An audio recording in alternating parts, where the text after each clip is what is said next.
बिस्मिल्लाहिर्रहमानिर्रहीम।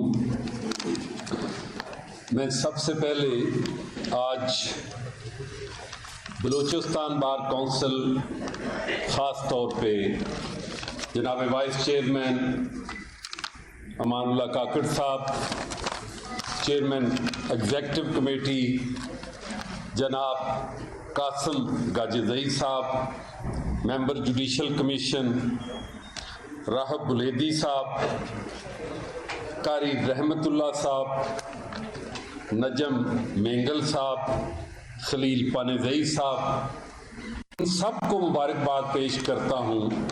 अयूब तरीन साहब कि इन्होंने आज की इस कॉन्फ्रेंस की मेज़बानी की और पाकिस्तान भर से अपने तमाम नुमाइंदा वकला को आज मदऊ किया। उसके बाद मैं समझता हूं कि हमारी क़यादत पाकिस्तान बार काउंसिल ने हमेशा अपनी बार काउंसिल के इलेक्टेड वाइस चेयरमैन को मैं वकला का वज़ीर आज़म कहता हूं और अपनी प्रोविंशियल बार काउंसिल्स के जो हमारे वाइस चेयरमैन साहिबान हैं, मैं उनको हमेशा अपने वकला का वज़ीर आला समझता हूँ। इसी तरह जनाब हारून रशीद साहब हमारे vice chairman Pakistan bar council, मोहतरम चेयरमैन एग्जेक्टिव हसन रजा पाशा साहब और मेरी तमाम बार काउंसिलें, वाइस चेयरमैन जनाब अजहर अब्बासी साहब सिंध बार काउंसिल से, जनाब Bisharatullah Khan Sahab vice chairman Punjab bar council, जनाब Zar Badshah Sahab vice chairman Sindh bar council KP bar council, जनाब काजी आदिल साहब इस्लामाबाद बार काउंसिल, और ख़ास तौर पे मैं मुबारकबाद पेश करता हूँ यहाँ हमारे 10 मेंबराने executive committee supreme court bar association जो अपने सीनियर वाइस प्रेसिडेंट जनाब यूसुफ मुगल साहब की क़यादत में मौजूद हैं कि उन्होंने यहाँ मीटिंग के बगैर खुद तशरीफ लाकर इस कॉन्फ्रेंस को रौनक बख्शी। और ख़ास तौर पे मैं उनकी ये बात और अप्रिशिएट करूंगा कि इनकी शमूलियत को रुकावट बनाने के लिए 12 घंटे पहले एक नोटिफिकेशन जारी किया गया कि इस्लामाबाद में सुप्रीम कोर्ट बार काउंसिल की एक मीटिंग हो रही है। तो मैं उसके लिए मज़म्मत का लफ्ज़ तो नहीं बोलता, लेकिन मैं ये समझता हूँ कि ये हाउस ज़रूर उसको डिसअप्रूव करे, क्योंकि हम अपनी इलेक्टेड क़यादत पे पूरा एतमाद रखते हैं और हम हमेशा हर अमल अपने दोस्तों की अक्सरियत राय से लेके आके चलते हैं। और मैं ये समझता हूँ कि मेरी ये सारी बार काउंसिलें जो फैसला करेंगी मैं उसको मनोवन कबूल करूँगा और उस पर अमल करूँगा। आपने ये भी देखा होगा कि हमारी कुछ दोस्तों ने देखें, हमारी इलेक्टेड जो नुमाइंदगी है वो ये हमारे तमाम दोस्त बैठे हुए हैं।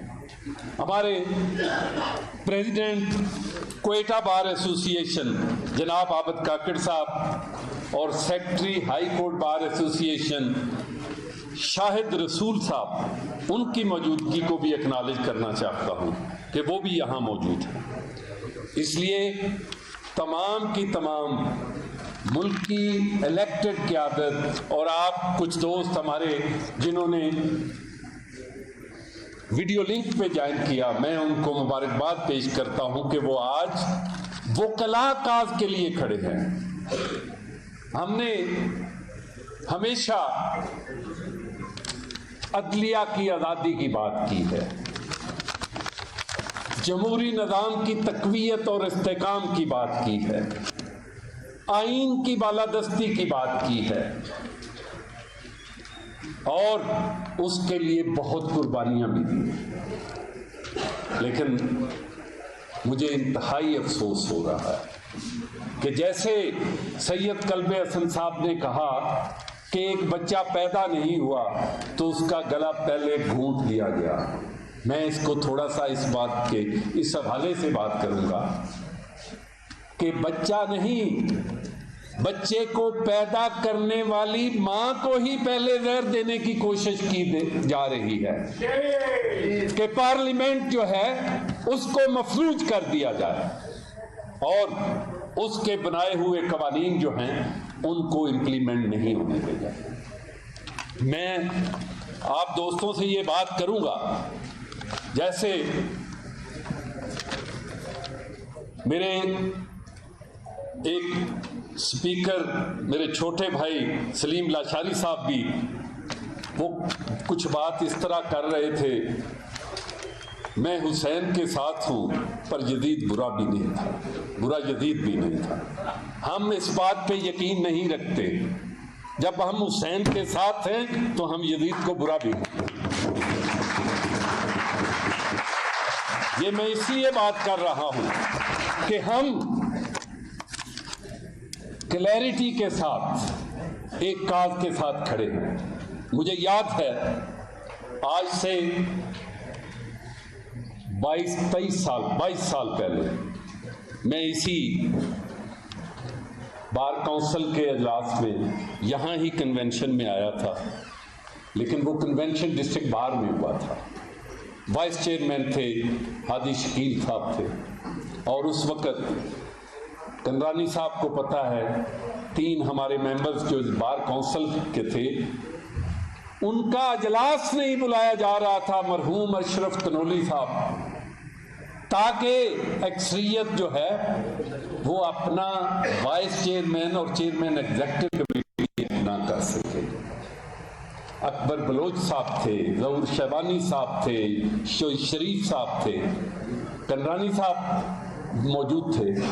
तो उस वक्त हमने ये यहाँ के लिए ही अनाउंस किया था कि अगले महीने की 6 जून तक अगर इलेक्शन जो 8 महीने से नहीं हुआ, जो जमहूरियत का कत्ल किया जा रहा है, तो हम गवर्नमेंट के उस शख्स को बाहर फेंकेंगे।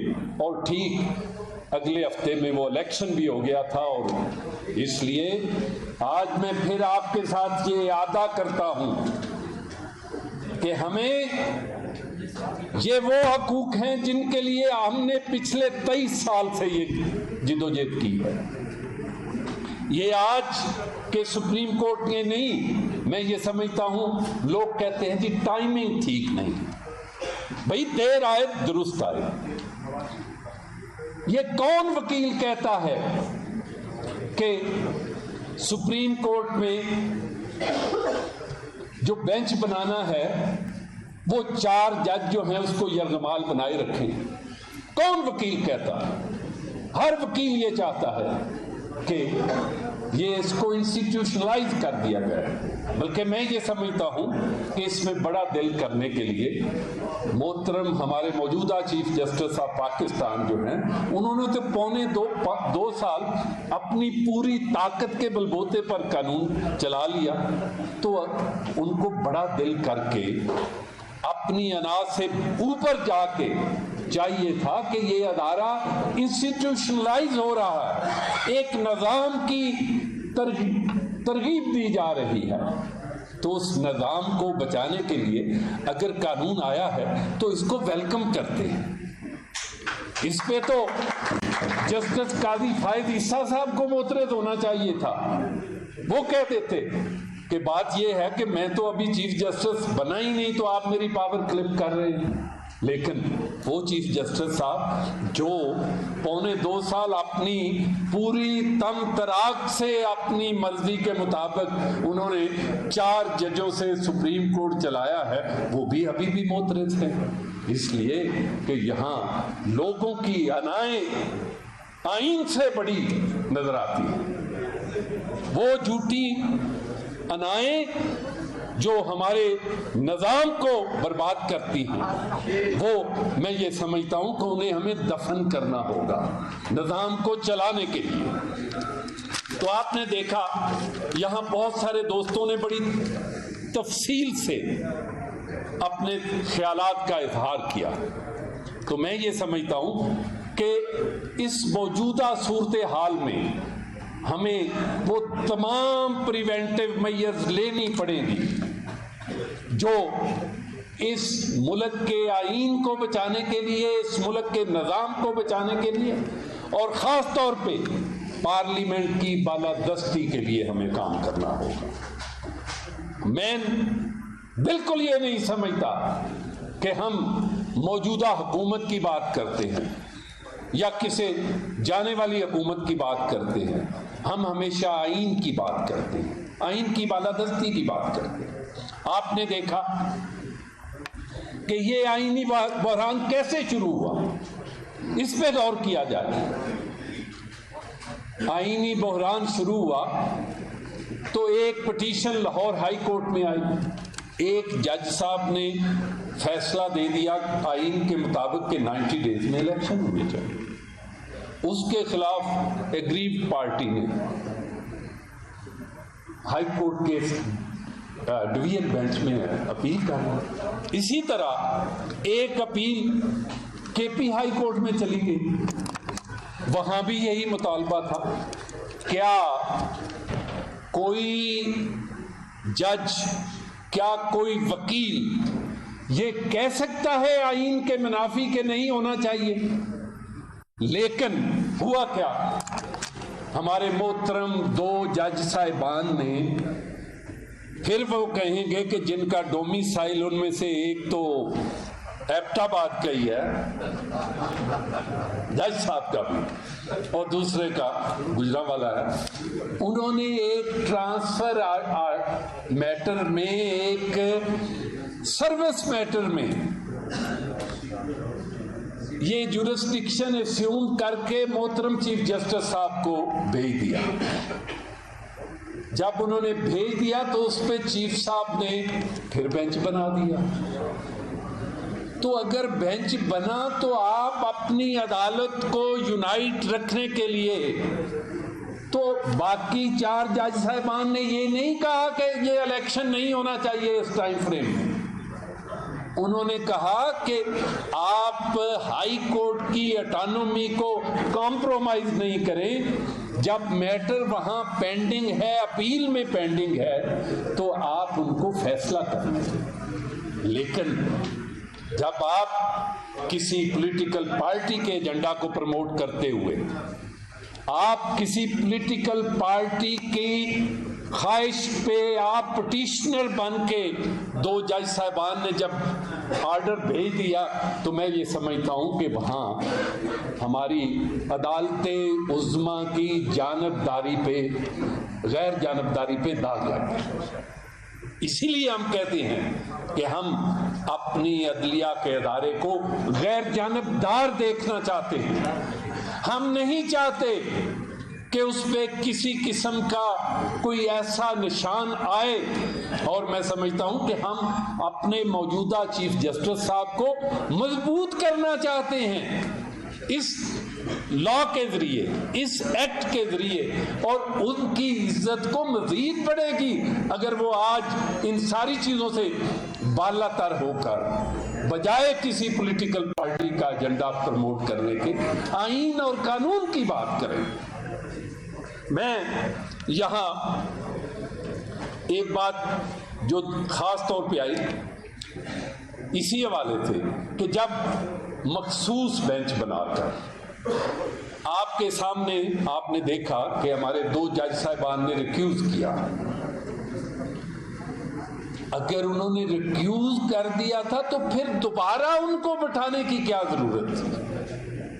अगर दोबारा उसी केस के फैसले में उनको बिठाया गया है नंबर पूरा करने के लिए, तो मैं ये समझता हूं इससे फिर अदालत की जानबदारी नजर आती है और गैर जानबदारी पे सवाल उठता है। और हम ये समझते हैं कि हमारी जो निज़ामे अदल है उसको जिस तरह एक खास तरीके से निज़ामे अदल को बर्बाद किया गया, माजी में आपने देखा, हम हमेशा बात करते हैं कि जी खाकी वर्दी वाले जो हैं वो डिक्टेटर हैं, हम बुखला उनके खिलाफ जिदोजहद करते हैं।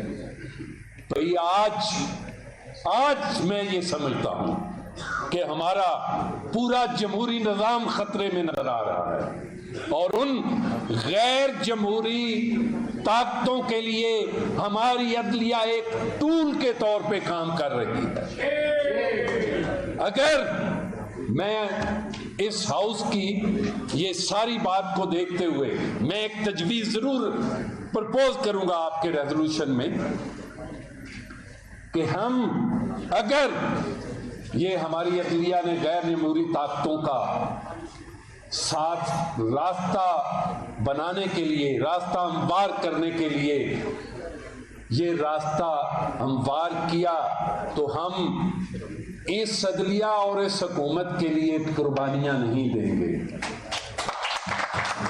इसलिए कि हर जगह वकील खून देता है इनकी हुकूमतें बनाने के लिए, हुक्मरानों की हुकूमतें बनाने के लिए और अदलिया के अदारे के इन जजों की इज्जत बनाने के लिए।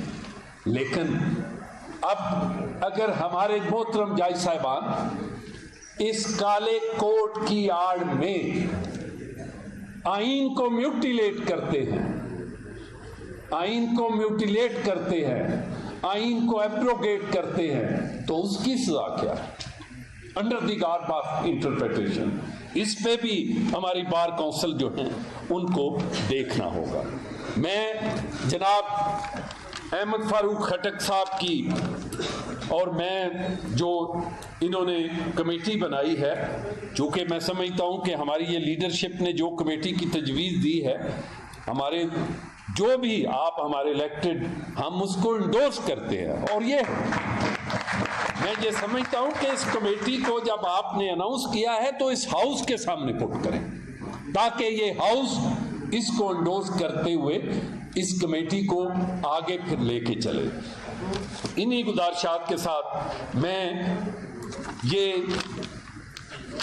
जनाब अहमद फारूक खटक साहब ने बहुत कीमती तजावीज़ दी रिटायर्ड लोगों की एम्प्लॉयमेंट के हवाले से, री एम्प्लॉयमेंट के हवाले से। बाकी आर्टिकल 175A में आप हमारे सुप्रीम कोर्ट बार का पिछले साल के सारे रेजोल्यूशन निकाले, उसमें हर एक रेजोल्यूशन में, उस वक्त तो ये अमल नहीं था, उस वक्त तो ये हालात नहीं थे, उस पूरे साल के हर रेजोल्यूशन को देखें। मैं सबसे पहले रेजोल्यूशन जो 5 नवंबर को हमने किया था, ये पूरे का पूरा जो एक्ट आज आपके सामने है, उस एक्ट में, उस रेजोल्यूशन में यूनानिमिटी के साथ हमने पास किया था। इसलिए इसमें सिर्फ उस वक्त बेंचेस की तश्कील के हवाले से 2 महीने बाद किया था, बाकी टोटल एक्ट जो है वो हमने पहले, उस वक्त हालात तो ये नहीं थे। गुजारिश ये है कि the lawyers had been clamouring since decades कि ये कानून आना चाहिए। इसी तरह लायर प्रोटेक्शन एक्ट, मैं समझता हूँ ये केपी बार काउंसिल और पंजाब बार काउंसिल ने जब मुझे दिया, तो मैं सारी जो पहली मीटिंग हुई थी हमारी प्राइम मिनिस्टर और उस वक्त की हुकूमत से, तो मैंने वो मसवदा पेश किया था उस वक्त द देन प्राइम मिनिस्टर। तो आप देखेंगे खुदा के फजलो करम से, अगर कोई लॉयर फ्रेंडली या इंस्टीट्यूशनल फ्रेंडली लेजिस्लेशन हुई है तो इसको बढ़ने दें। इसी तरह जैसे कहा था एक और अहमद फारूक खटक साहब की, मैं ये समझता हूं अगर 13 में एक भी आवाज है तो वो रिकॉर्ड पे रहनी चाहिए। इसलिए मैं समझता हूं कि हमारे नुमाइंदे को उस मीटिंग का हिस्सा होते हुए अपना कलमा हक हमेशा कहना चाहिए। हम आपने देखा जब ये 175A की तरमीम आई तो उस वक्त हम यही कहते थे और आज भी ये कहते हैं कि ये जजेस का एक कंसोर्शियम बना दिया गया, जिसमें 2 जज, एक जज ने लगा लिए, चीफ जज ने 2 एक ने लगा लिए, एक ने लगा दिया और अपनी मर्जी से हिस्सा बखरा कर लिया। लेकिन आज आपके सामने है, रिटायर्ड जजेस सुप्रीम कोर्ट के होने चाहिए, 4 जजेस सुप्रीम कोर्ट के होने चाहिए, 2 मुकामी होना चाहिए, बार का एक नुमाइंदा होना चाहिए। और हमने हर रेजोल्यूशन में ये कहा कि इन जजेस की तादाद सुप्रीम कोर्ट में और रिटायर्ड जजेस को निकालें और एक बनाएं।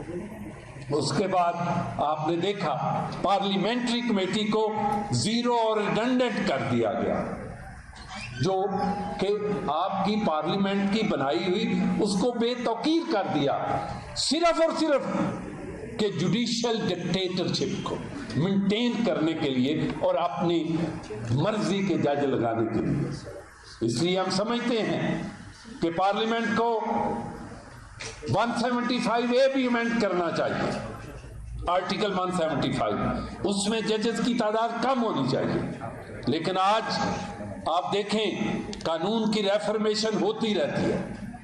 आज आपके सामने कम से कम एक नतीजा मौजूद है कि बैठे हुए लोग एक दूसरे से इख्तलाफ करते हुए चीज़ों को लेके आगे चल रहे हैं, चीज़ें इंस्टीट्यूशनलाइज हो रही हैं। देखिए, कभी एक हमारा नुमाइंदा आता है, कभी दूसरा आता है, कभी चौथा आता है, हम अपना अपना रोल निभा के चले जाते हैं, लेकिन अदारा मौजूद रहता है, अदारे में रेफर्मेशन का अमल भी मौजूद रहता है और हमेशा there is room for the betterment of the institution and the system. मैंने बहुत ज़्यादा आपका टाइम ले लिया, बहुत ज़्यादा बातें की, आपने मेहरबानी की। और मैं एक बात जो ख़ास तौर पे जो आपके होते हुए, आपका फ़ायदा उठाते हुए, आप ये देखें, ये कितनी बदकिस्मती की बात है कि हम कितने ईगोसेंट्रिक हैं, हम कितने ईगोसेंट्रिक हैं कि हम एक बात जो सारा पाकिस्तान कह रहा है उसको मानने के लिए भी जल्दी तैयार नहीं, हम ग्रेस शो करने के लिए तैयार नहीं। इसलिए आपने देखा कि जस्टिस काजी फायज ईसा साहब का जो क्यूरेटिव रिव्यू था फाइल किया गया, उस पे क्या किसी पाकिस्तान के वकील का कोई दूसरी राय है कि ये नहीं अप्लाई करता? मैं आपसे पूछना चाहता हूं। उसके बाद वकला की time and again supreme court bar ने पिछले साल हर अपने हाउस में आपकी बार काउंसिलों ने ये मुतालबा किया कि ये क्यूरेटिव रिव्यू गवर्नमेंट वापस ले। गवर्नमेंट ने अल्टीमेटली ये करके वापस लेने का कैबिनेट से पास कर दिया और प्राइम मिनिस्टर ने उस समरी को प्रेसिडेंट से भी रिव्यू करवा लिया और लेटर भी भेज दिया गया और अटॉर्नी जनरल को एप्लीकेशन भी उसने फाइल कर दी। लेकिन आज तक जिस लफ्ज के लिए एक लाइन लिखनी है वो आज तक क्यूरेटिव रिव्यू वापसी का ऑर्डर नहीं है। महीना हो गया, महीने से ज्यादा हो गया। आप समझते हैं कि ये गैर जानबदारी है? आप समझते हैं? मैं आपसे जवाब चाहता हूं, आप समझते हैं ये गैर जानबदारी है कि ये बदनीयती पे मबनी बात है कि एक जहां एक लाइन लिखनी है और हुकूमत वक्त ये कह रही है कि ये गलत था, हम इसको वापस लेते हैं, ये मेंटेनेबल नहीं है। तो इसलिए इससे नजर आता है कि कुछ चीजें ऐसी मौजूद हैं कि जिसमें जाती अना को परवान चढ़ाया जा रहा है, निज़ाम अदल को बर्बाद किया जा रहा है और गैर जमहूरी ताकतों के लिए रास्ता हमवार किया जा रहा है। वो इसलिए देखें, हमने तो बहुत एंजॉय कर लिया, इन बाकी लोगों ने तो ओथ नहीं लेना, लिहाजा इनको मैं समझता हूं कि तारीख आपको माफ नहीं करेगी। तो मैं सलाम पेश करता हूं अपनी सारी क़यादत को, बारे दीगर और साथ बार काउंसिल्स के अलावा बार एसोसिएशंस को, सुप्रीम कोर्ट बार एसोसिएशन की तमाम नुमाइंदगी को, तो आप तमाम ख़वातीनों हज़रात का शुक्रिया अदा करता हूँ। थैंक यू वेरी मच, बहुत मेहरबानी।